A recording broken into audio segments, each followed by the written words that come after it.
அஸ்ஸலாமு அலைக்கும் வரஹ்மத்துல்லாஹி வபரகாத்துஹு.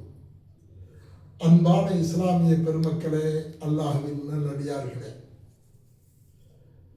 தொடர் 2 ரமலான் மாதம். யா அய்யுஹல்லதீன ஆமனூ குத்திப அலைக்குமுஸ் ஸியாமு கமா குத்திப அலல்லதீன மின் கப்லிக்கும் லஅல்லக்கும் தத்தகூன். ஸதகல்லாஹு அலீம். எல்லா புகழும் இறைவனுக்கே உரித்தாகட்டும்.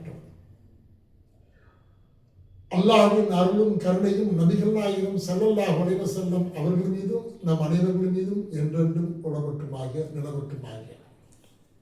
அருமை சமுதாய பெருமக்களே, நோன்பு இஸ்லாத்தில் கடமை. அல்லாஹ் சொல்லுகிறார், யா அய்யுஹல்லதீன ஆமனூ குத்திப அலைக்குமுஸ் ஸியாம் கமா குத்திப அலல்லதீன மின் கப்லிக்கும் லஅல்லக்கும் தத்தகூன். இதனுடைய அர்த்தத்தை சுருக்கமாக சொல்லுகிறேன். முன்னுள்ள சமுதாயத்தின் மீது எப்படி நோன்பு கடமையோ அதுபோன்று உங்கள் மீதும் கடமையாக்கப்பட்டிருக்கிறது. நீங்கள் தத்தகூன், நல்லவர்களாக மாறுவதற்காக, இறை பக்தியாளர்களாக மாறுவதற்காக. எனவே இந்த நோன்பு நமக்கு அல்லாஹ் கடமையாக்கி இருக்கிறார். ஒரு பாயிண்ட். 2வது என்ன தெரியுமா?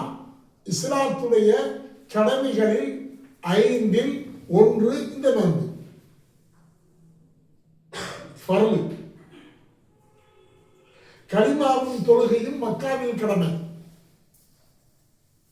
நோன்பும் ஜகாத்தும் ஹஜ்ஜும் மதீனாவில் கடமை. அப்படி என்றால் இந்த நோன்பு நமக்கு மதீனாவில் கிடைத்த பாக்கியமாக நாங்கள் கருத வேண்டும். இது 2. 3வது நான் உங்களுக்கு சொல்கிறேன், நோன்புக்கு என்ன கூலி? இஸ்லாமிய பெருமக்கள், உலகத்தில் வாழக்கூடிய அனைத்து முஸ்லிம் பெருமக்களும் புனித மிகுந்த ரமலானில் நோன்பு நோக்கிறார்கள். ஆனால் இந்த நோன்புக்கு என்ன கூலி தெரிந்து கொள்ள வேண்டும். தொழுதால் உங்களுக்கு சொர்க்கம், கலிமா சொன்னால் நீங்கள் எல்லாம் முஸ்லிம்கள், ஜகாத்து கொடுத்தால் உங்களுடைய உடைமைகள் பொருள்களும் பாதுகாக்கப்படும், ஹஜ்ஜு செய்தால் அன்று பிறந்த பாலகனை போல பாவங்கள் நீக்கப்பட்டு வருவீர்கள். அப்படி என்றால் நோன்புக்கு என்ன கடமை? நோன்புக்கு என்ன கூலி? ஒவ்வொன்றுக்கும் ஒவ்வொரு கூலியை அல்லாஹ் சொல்லுவதை போல நோன்பாளிகளே, உங்களுக்கு நோன்பாளிகளுக்கு அனஅஜிஸுபிஹி, நானே கூலியாக வந்து விடுகிறேன் என்று ரப்பு சொல்கிறார். அப்படி என்றால் நோன்புக்கு கூலியார் அல்லாஹ். இது 3வது விஷயம். 4வது விஷயம் என்ன தெரியுமா? நோன்பாளிகளே, நாளை மறுநாள் நோன்பு நோக்கக்கூடியவர்களாக இருக்கிறீர்கள். சில நாடுகளிலே நாளை இரவு தராவி, சில நாடுகள் தள்ளி வரலாம். ஆனால் நீங்கள் இந்த 30 நோன்புகளை நோற்பதின் காரணமாக உங்களுக்கு நோன்பாளி என்ற பெயர் கிடைக்கிறது அல்லவா? அல்லாஹ்வை கூலியாக கிடைக்கிற போது அதைவிட பாக்கியம் வேறில்லை. அப்படி என்றால் சுவனத்திலே எல்லோருக்கும் சுவனம் உண்டு. ஆனால் யாரும் விஐபி இல்லை, ஸ்பெஷல் பிரான்ச் இல்லை, நோன்பாளிகளை தவிர.